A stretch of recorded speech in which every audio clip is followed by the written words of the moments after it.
دیار غیر میں بسنے والی پاکستانی کمیونٹی اردو ادب کی ترقی کا کوئی موقع ہاتھ سے جانے نہیں دیتی. ان خیالات کا اظہار شرکا نے کنگسٹن میں منعقدہ تقریب میں کیا. جیو نیوز کے نمائندے ودود مشتاق کی رپورٹ. میری نگاہ میں شبنم بھی سمندر ہے.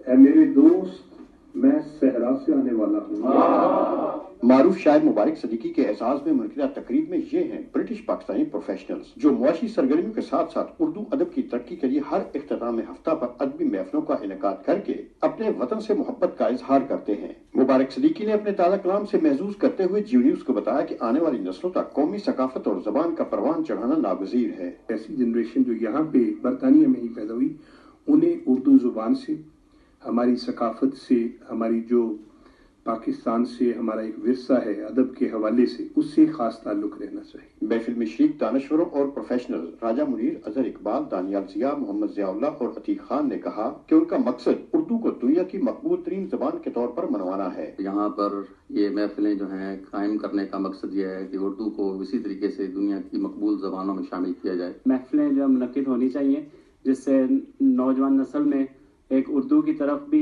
رغبت پیدا ہو اور اپنے ملک سے بھی ان کا ایک محبت کا تعلق قائم رہے. آتی ہے تیرے پھول سے اشعار سے خوشبو.